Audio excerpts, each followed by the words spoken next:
Salvatore Bellandi should not have been dying. His blood pressure was falling, his heart rhythm was breaking apart, and every armed man outside the emergency room looked ready to punish someone for it. But the 71-year-old patient gripping Mara Ellis's wrist had arrived conscious, breathing on his own and complaining of abdominal pain, not collapsing from heart failure. "Mr. Bellandi, look at me!" Mara leaned over the stretcher, keeping her voice steady. "Did you take anything today that isn't listed in your chart?" Salvatore's pale eyes moved toward the glass doors. A broad-shouldered man in a charcoal coat stood beyond them, issuing quiet orders to the security guards. Everyone else watched him. Dante Bellandi. Mara knew the name. Chicago knew the name. Salvatore tightened his grip. "My son. He's outside. Stay with me." She checked the monitor again. His liver results were catastrophic, yet his medical history showed nothing that could explain them. Someone had recently changed 3 of his prescriptions, but the chart did not identify the physician. Dr. Evelyn Shaw stepped into the room. "We're losing him. Give the cardiac medication." Mara reached for the vial in the secured tray. The lights went out. Only for 3 seconds. The monitors switched to emergency power, alarms shrieking through the darkness. When the ceiling lights returned, Mara checked the label manually. Correct drug, correct concentration, unbroken seal. Still, something felt wrong. The cap was red. She had used this manufacturer's medication hundreds of times. The cap should have been blue. "Ellis," Dr. Shaw snapped. "Now." Mara looked toward the door. A man in hospital scrubs was moving away from the treatment area, his face turned from the cameras. Salvatore saw him too. His eyes widened. "Lou," his body convulsed. Mara pushed the medication through his IV and began compressions when his heart stopped. Dr. Shaw called instructions. A technician charged the defibrillator. Mara worked until sweat ran between her shoulder blades and her arms began to shake. They shocked him once. Twice. A third time. Nothing. At 11:18 p.m., Dr. Shaw stopped the code. The room became painfully quiet. Mara stared at the used vial. Red cap. Wrong cap. Before she could seal it in an evidence bag, a hospital administrator appeared and ordered her to report to the medication station. 2 security officers waited beside the computer. Dr. Shaw stood behind them, no longer meeting Mara's eyes. The electronic record showed an override under Mara's login. According to the chart, she had rejected the correct drug, selected a contraindicated medication, and administered 4 times the ordered concentration. "That didn't happen," Mara said. The administrator folded his arms. "The system says it did. The scanner failed during the outage. The backup log shows no failure." Mara looked at Dr. Shaw. "You were there." The physician's face was colorless. "I saw you administer the vial." "That isn't what I asked." Dr. Shaw said nothing.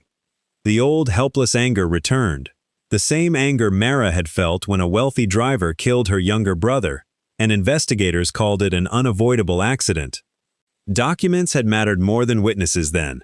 Powerful people had decided what the truth would be. Not again. "Where's the vial?" Mara asked. No one answered. The administrator removed her badge and informed her that she was suspended. Before Mara could demand an attorney, 2 detectives entered the department with an arrest warrant already printed. Too fast. Salvatore Bellandi had been dead for less than 40 minutes. One detective reached for her arm. Mara stepped back. "I'm calling my lawyer. You can call from the station." They escorted her through a service corridor instead of the public exit. The shorter detective walked ahead. The taller one stayed close enough for Mara to smell cigarettes on his coat. Then she saw the clear disposal bag hanging from his left hand. Inside it was the used vial. Evidence did not leave an emergency department in a detective's trash bag. At the ambulance exit, Dante Bellandi stepped from the shadows. The detective stopped. Dante's expression did not change, but the corridor seemed to narrow around him. "Leave us. We have a warrant," the taller detective said. Dante looked at the bag. "Then why are you stealing hospital waste?" The detective's hand moved toward his coat. Mara understood before anyone drew a weapon. They were not taking her to a station. Once the vial disappeared, she would disappear with it. Dante turned to her.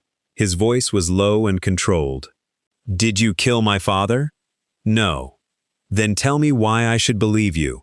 Behind him, a black SUV waited with its rear door open. Behind her, one detective was reaching inside his coat while the other blocked the hospital entrance. Mara pointed at the disposal bag. "Because those men aren't here to arrest me," she said. "They're here to erase the drug that killed him." Dante studied her for one long second. Then he extended his hand. Mara did not take it. She climbed into the SUV on her own.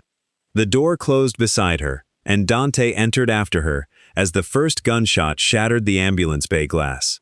The SUV tore away from the hospital as two more shots struck the rear panel.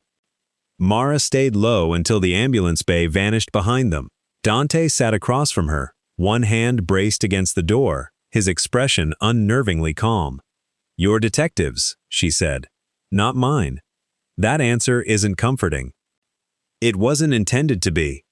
The vehicle entered an underground garage beneath the Bellandi Lakeside Hotel.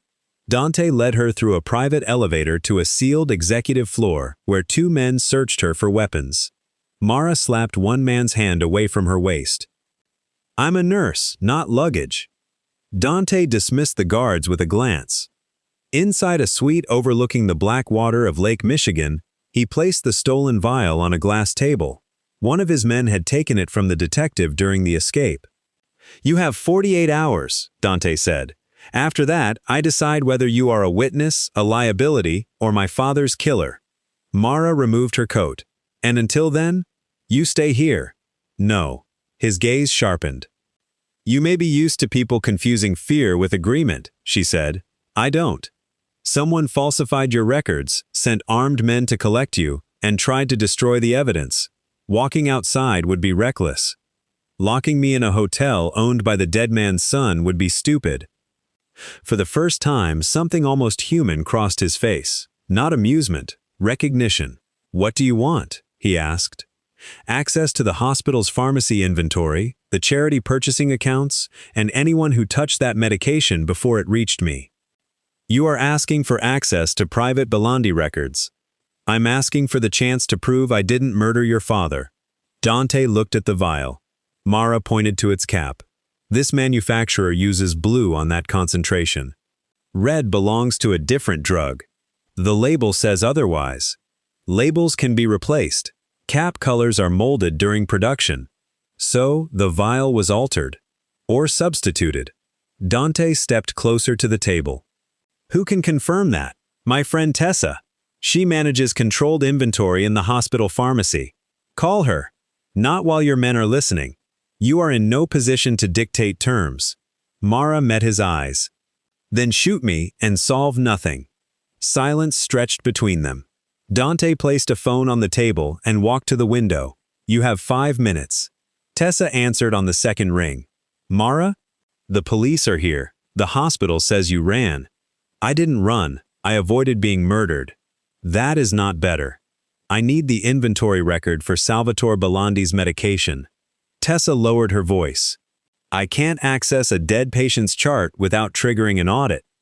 "Don't touch the patient file. Check lot numbers, incoming shipments, and charitable purchases."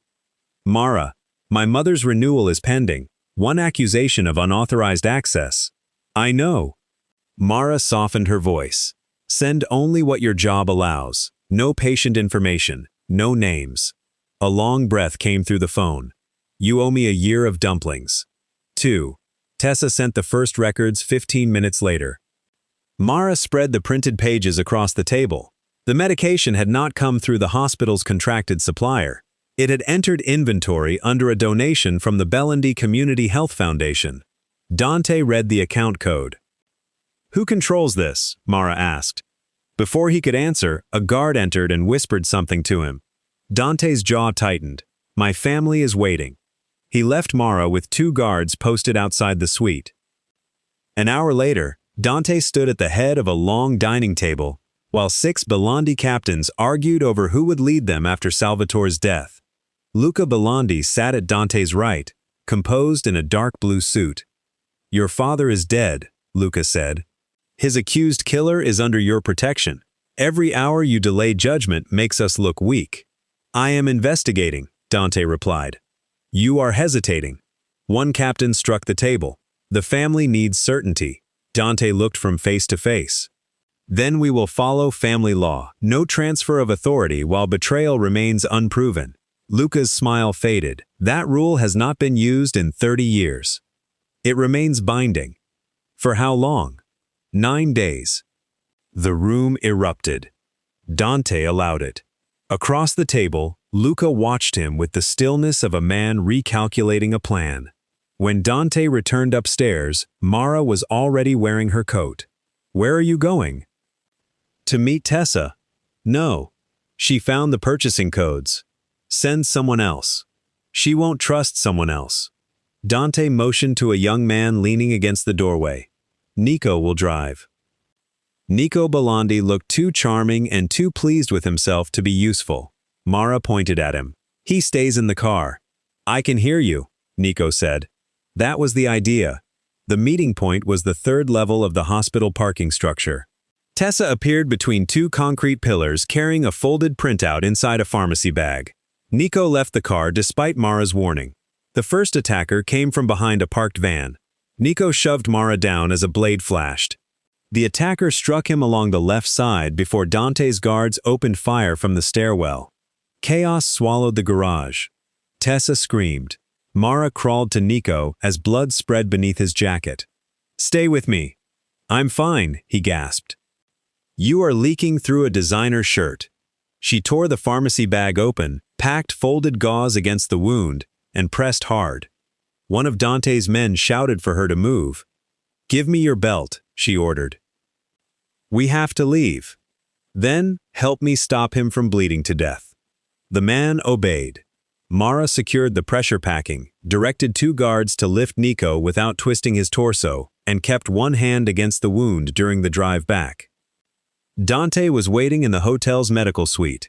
He saw the blood and went still. What happened? Your brother ignored instructions, Mara said. Apparently it runs in the family. Nico managed a weak smile. I saved her. And created the ambush opportunity, Dante said. Mara cut away the rest of Nico's shirt. The wound was deep but had missed the artery. Your friend gave them the meeting point, Dante said. No, you cannot know that. And you cannot punish her because suspicion is easier than evidence. Tessa's printout lay on the table beside the recovered vial. Mara placed both beneath a magnifying lamp. The serial number belonged to the correct cardiac drug, but the glass shape and cap seal matched a concentrated anesthetic stored in another wing of the hospital. They moved the wrong medication into the right package, she said. Someone needed access to pharmacy stock, the electronic chart, and the Bellandi charity account. Dante's attention moved to the account code. Mara looked at him. You know who controls it. He did not answer immediately. Then he said, Luca. In the next room, Nico groaned as a guard helped him onto a bed. Dante stared at the falsified purchasing record bearing his cousin's authorization. For the first time since Mara had met him, the feared Dante Bellandi did not look angry. He looked betrayed. The Bellandi clinic had been closed for 11 months, but someone had entered it recently. Mara saw the signs before Dante's men finished checking the rooms. A clean arc in the dust where a filing cabinet had been moved, fresh scrape marks near the rear door, and a single black nitrile glove beneath an examination table. Whoever came here knew what they wanted, she said. The clinic occupied the first floor of a narrow brick building in Bridgeport. Bellandi Community Health had once offered free screenings there on weekends, but the waiting room now smelled of mildew and abandoned plaster. Dante unlocked a records office. Most of the cabinets were empty. Why did your father close this place? Mara asked. Funding problems. She glanced at him. Try again. He did not. Mara searched the drawers that remained. Old vaccination logs, expired consent forms, blank prescription pads stamped with the clinic's address. In the last cabinet, she found a folder wedged behind the frame. Inside were invoices for liver support medication purchased under 12 different patient identifiers. The names changed, but the order quantities were nearly identical. Each shipment had been approved through the same charitable account that had supplied the altered vial. She placed the pages on an examination bed. These aren't normal clinic purchases. Dante studied the signatures. They are authorized by 3 different administrators. The signatures are different. The ordering pattern isn't. She traced the dates with one finger. Every few weeks, the clinic had purchased medication used to manage severe toxic injury to the liver. Yet none of the patient files connected to those orders existed. Mara turned to Dante. "How often did your father come here?" His silence answered before he did. "Every month," he said. "For treatment?" "He said he was checking the books." He was lying. Dante's expression hardened. Mara took out the copy of Salvatore's hospital laboratory results. She had memorized most of them, but seeing the numbers beside the clinic orders made the pattern clearer. "Your father didn't develop liver failure the night he died. His body had been compensating for weeks, maybe months. What caused it? I can't identify a substance without toxicology, but something was damaging him slowly. The medication in the hospital didn't begin the murder. It finished it." "Yes." The word settled between them. Dante stepped away from the examination bed. He looked toward the frosted window, where afternoon light had turned the glass the color of old snow. "My father trusted very few people with his health." "Who?" "His physician. His driver. Luca." Mara gathered the records. "Then we stop asking who wanted him dead, and start asking who could poison him repeatedly without alarming him." Dante watched her. "You say that as though you no longer care about clearing your name. I care. But, someone used my hands to complete a murder that had been planned for months. Clearing my name isn't enough anymore." They left the clinic before dark and drove to St. Gabriel's Church, where Salvatore's estranged brother lived in rooms above the parish office. Father Gabriel Bellandi was smaller than Dante, with tired eyes and ink stains on his fingers. He refused to sit when Mara showed him the invoices. "You knew Salvatore was sick," she said. "I knew he feared he was. Did he tell you who he suspected?" Gabriel looked at Dante. "Your father suspected everyone by the end." "That is not an answer," Dante said. "It is the only safe one." Mara noticed the priest's hand resting on an open Bible. A folded legal document protruded from the pages. Its bottom edge had been torn unevenly. She reached for it. Gabriel closed the book. "What was Salvatore changing?" she asked. The priest's face tightened. "You see too much." "That is how I stayed alive." Dante stepped closer. "Show me." Gabriel hesitated, then removed the document. It was an amendment to a family trust. One page was missing. The page identifying the officer whose authority Salvatore intended to revoke. "He brought this to me 3 days before he died," Gabriel said. "He wanted a witness outside the business." "Who was he removing?" Dante asked. "I never saw the missing page." "You expect me to believe that?" "I expect you to understand what would happen if I named the wrong man." Mara studied the amendment. The surviving clauses transferred oversight of several charitable entities away from a single family officer and into an external trust. The clinic, hospital donations, and medical grants were specifically listed. Salvatore had discovered something in the health network. He had been preparing to cut someone off. "Your silence didn't prevent a war," Mara told Gabriel. "It only gave the first shot to whoever killed him." The priest flinched. Dante noticed. But Gabriel said nothing more. At Bellandi Development Headquarters, Mara spread the clinic invoices across a conference table, while Dante opened financial records from the family's legitimate companies. The charitable grants looked ordinary until she compared them with the construction accounts. "Here," she said. A $78,000 clinic grant appeared on one page. 4 days later, a subcontractor received $78,000 for drainage work that had never been completed. The pattern repeated. Different grants, different subcontractors, identical amounts. Dante moved beside her. "This is laundering. Through medical purchases." "For what?" Mara pointed to a set of abbreviated product codes. "Controlled anesthetics, sedatives, precursor chemicals. Enough to supply more than a clinic." Dante closed the folder. She put her hand over it.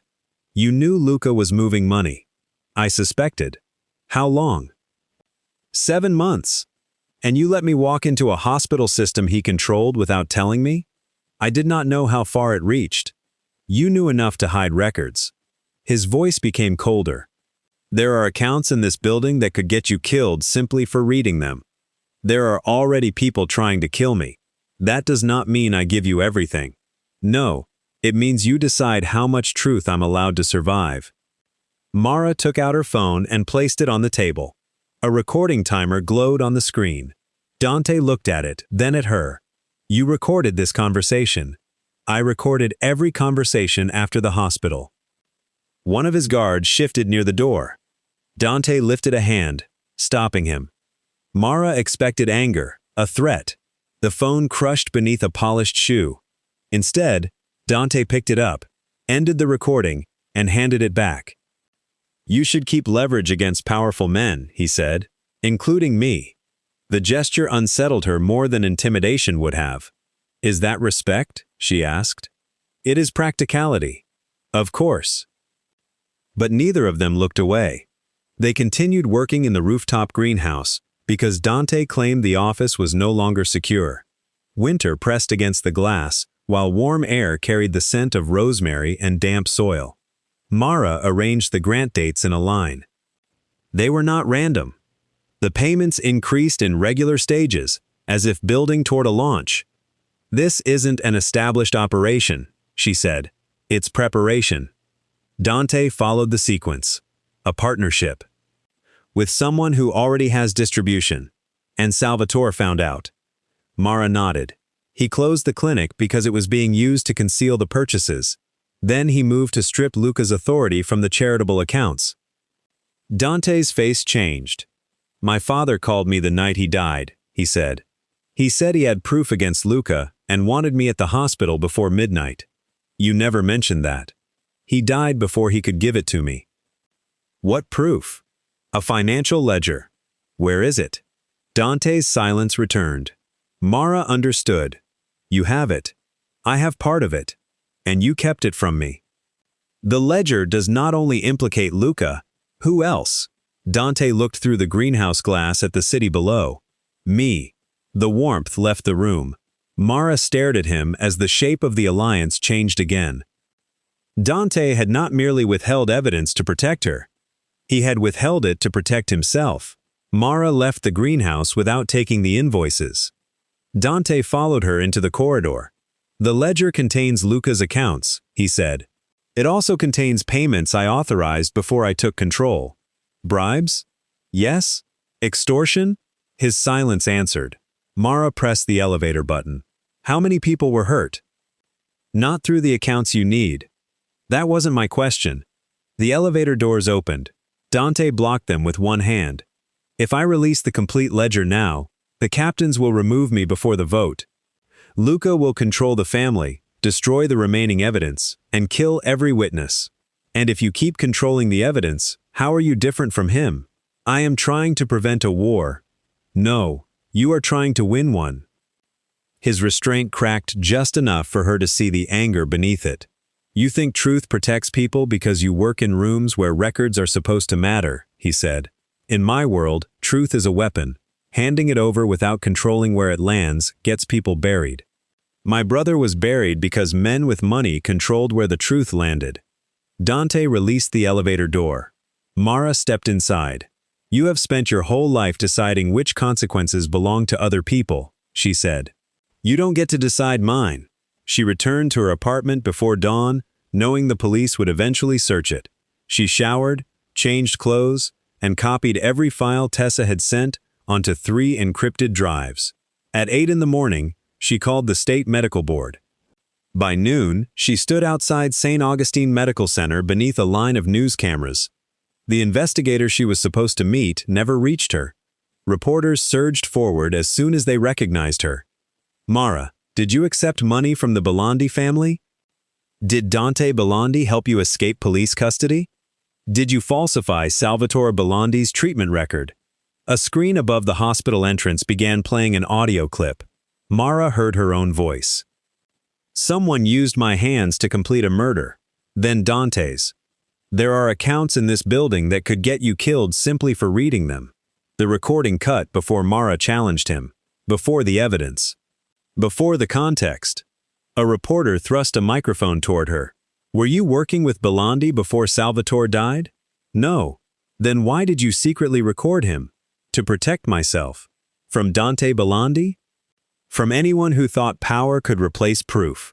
The hospital administrator appeared beside security officers and announced that Mara's employment had been terminated for misconduct and patient endangerment. The crowd became louder.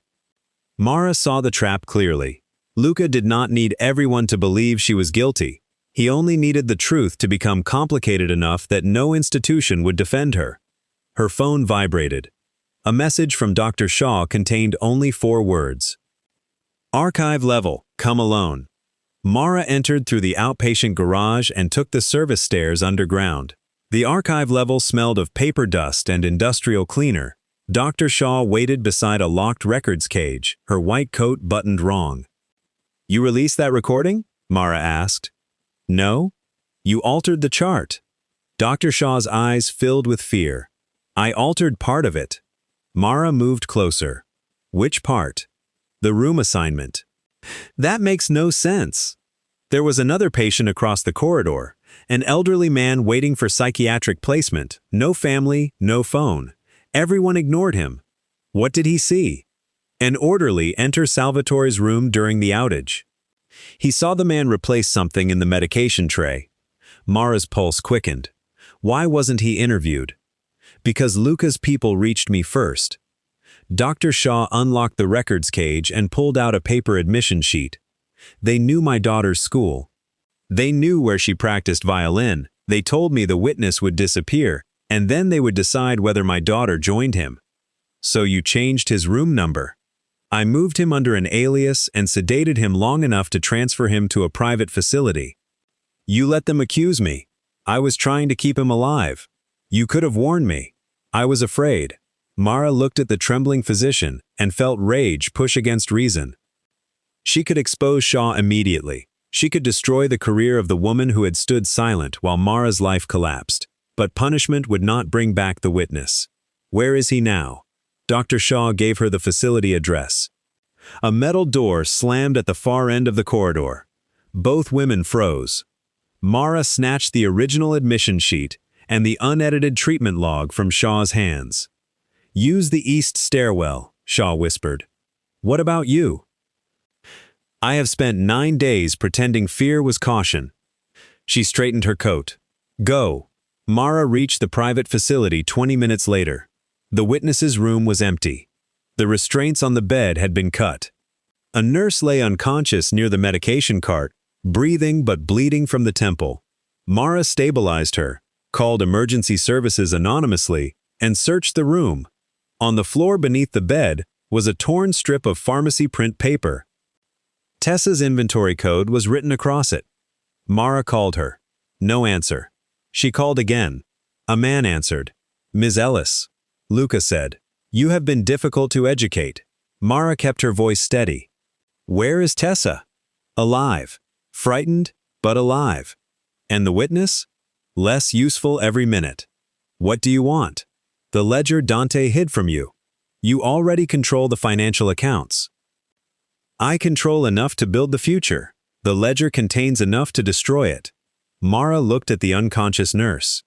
How do I know Tessa is alive? A muffled cry came through the phone. Then Tessa's voice. Mara, don't. The line went silent. Luca returned. Midnight tomorrow. I will send the location after you obtain the ledger. You framed me. You were available. You poisoned Salvatore. He became sentimental. The call ended. Across the city, Dante stood inside the Bellandi family garage while Nico searched an old encrypted drive. Dante had spent the morning tracing access to Mara's recording. Every third led back to his own security system. Nico finally stopped typing. I did it, he said. Dante stared at him. I didn't send it to Luca. I copied your files because you wouldn't tell me what was happening. One of the archive keys was exposed. You gave him Mara? I was trying to prove I could help. You proved you could be used. Nico flinched, then turned the laptop around. There's something else. An old transportation payment filled the screen. It had been issued 14 years earlier to a driver who changed the route of Dante's mother's convoy on the night she died. The authorization carried Luca's private account code. Dante read it twice. The garage seemed to recede around him. He remembered his mother waiting in the car while he argued with a captain. He remembered the explosion 3 streets away. He remembered Luca holding him afterward, telling him hesitation had consequences. He knew, Dante said. Nico swallowed. I think he planned it. Dante closed the laptop. That evening, Mara found him in the abandoned social club where Salvatore had once held family meetings. 3 armed men waited near the door. A map of Luca's properties covered the table. Dante stood over it without his watch. Mara knew what that meant. You're going to kill him. Yes. He has Tessa and the witness. They will be recovered first. And then, Dante picked up a pistol. Then Luca answers for my father and my mother. He wants you angry.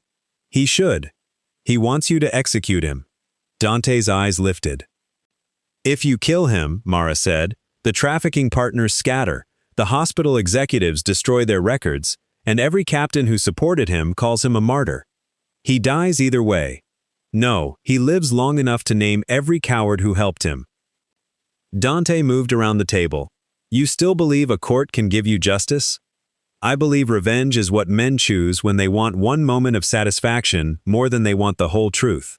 His voice dropped. He killed my mother. And he spent 14 years teaching you that grief made you weak. Don't prove him right. Dante's hand tightened around the pistol. Mara stepped closer. Give me the ledger. No. I can force Luca to move the drugs, the records, and the hostages at the same time. How? A contamination alert. The products came through medical supply channels. If the right lot numbers are flagged, his partners will move everything before inspectors arrive. They may kill the witnesses. Not if they need them as leverage until the transfer is complete. Dante looked at the gun in his hand, then at the watch lying on the table. For several seconds, he said nothing. Finally, he opened a metal case beneath the map. Inside was the complete financial ledger. He handed it to Mara. This can imprison me. Yes. Will you use it? If the evidence requires it. Something in his expression eased, not relief, but acceptance. For the first time, Dante Bellandi gave someone the power to destroy him without demanding loyalty in return. Mara took the ledger. Then we do this my way, she said. Dante put his watch back on. At 9:12 the next morning, every hospital and pharmacy connected to the Bellandi Charity Network received an urgent contamination notice. The alert named 3 legitimate anesthetic lot numbers.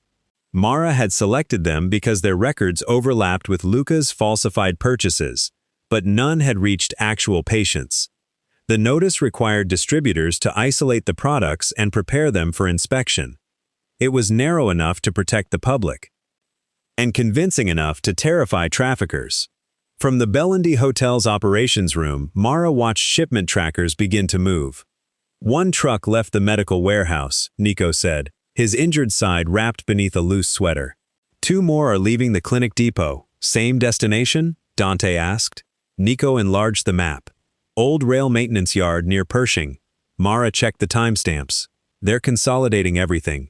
Drugs, invoices, probably the hostages.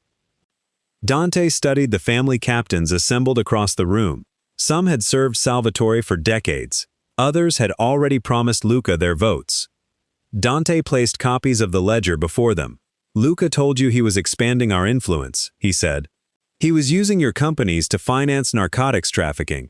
When federal investigators followed the money, every name at this table would have protected him by going to prison first. One captain shoved the pages away. These records could be forged. Dante turned to Mara. She displayed the matching medical orders, charitable grants, and construction payments. Every false clinic purchase connected to a Bellandi account Luca controlled. This is not a family accusation, she said. It is a supply chain. The numbers do not care who your cousin is. 2 captains left without another word. A third removed Luca's insignia from his coat and placed it on the table. Dante's organization became smaller in that moment. But the men who remained had chosen him after seeing the truth. By dusk, freezing rain coated the rail depot. Mara entered through a side service door wearing a paramedic jacket over body armor. Dante stayed several steps behind her, with Nico and 4 loyal men. Federal agents waited beyond the perimeter, unable to move until Mara confirmed the hostages and evidence were inside. Rows of freight containers divided the depot into narrow corridors. Pharmaceutical crates stood beside portable shredders and metal barrels prepared for burning documents. Tessa was tied to a chair near the loading platform. The elderly witness lay on a cot beside her, conscious but weak. Luca stood between them. "You always were useful, Ms. Ellis," he said. Mara held up the ledger. "Let them go. And trust Dante's nurse? I was never his nurse." Luca smiled. "No, you became his conscience. That is much more dangerous." He gestured, and 2 men approached her. Dante emerged from behind the containers. Luca's expression brightened. There he is, the son who finally learned what loyalty costs. "You mistook fear for loyalty," Dante said. "And you mistook restraint for strength." Luca raised a handheld radio. A valve opened somewhere overhead. Pale vapor spilled from a maintenance pipe. Men began coughing. Tessa struggled against her restraints. Nico covered his mouth and stumbled toward the exit. "Chemical release!" One of Dante's guards shouted. Panic fractured the room. Mara smelled the air once. Sharp, bitter, irritating but not immediately suffocating. She saw watering eyes, coughing, exposed skin reddening. "Chlorine-based cleaning concentrate," she said. "Not nerve gas. Stay low and move across the airflow." She pointed to a yellow control panel above the service stairs. "Dante, industrial ventilation, red switch, then both green breakers." Gunfire struck the railing as he ran. Nico dragged the witness's cot behind a steel barrier. Mara reached Tessa, cut the restraints with trauma shears, and covered her face with damp gauze. A bullet hit the control panel. Dante climbed the stairs anyway. One of Luca's men lunged from behind a column. Dante turned in time to stop the blade from reaching Nico, but it sliced into his left side. He staggered, then drove the attacker against the railing. "Dante!" Mara shouted. "I'm standing." "Then pull the switch." He did. The ventilation system thundered awake. Overhead fans reversed, drawing the vapor away from the loading platform and toward exterior exhaust vents. Visibility returned by degrees. Mara activated the recorder on her phone and slipped it into her jacket pocket. Luca retreated toward the barrels, holding a lighter. "You have no case without the original records," he said. "Then tell your men to burn them," Mara replied. His face tightened. She continued, loud enough for the recording to catch every word. "The hospital vial, Salvatore's treatment history, the witness, Tessa's inventory records, none of it matters if you destroy these papers, does it? You think a nurse understands what matters? I understand you needed Salvatore weak before you changed his medication. I understand Dr. Shaw's witness saw your orderly switch the vial. And I understand you cannot let federal agents compare these shipment records with your accounts." Luca looked toward the loading doors. Sirens sounded beyond them. His composure broke. "Burn everything," he shouted. "The medical files first, Salvatore's records, the clinic invoices, all of it." Red targeting lights appeared through the depot windows. Federal agents breached the loading bay. Luca dropped the lighter and grabbed Tessa, but Mara struck his wrist with a steel oxygen wrench. Tessa drove her heel into his knee and tore free. Dante crossed the floor with one hand pressed against his bleeding side. He aimed his pistol at Luca. The depot became still. Luca sank to his knees and laughed. "Do it," he said. "Your mother begged too." Dante's finger tightened on the trigger. Luca leaned forward. "She was supposed to teach you obedience. Your father was supposed to learn from her death. Instead, both of them became sentimental." Mara stepped beside Dante. Her phone continued recording. "He wants this," she said. Luca smiled up at him. "You were always too weak to finish what mattered."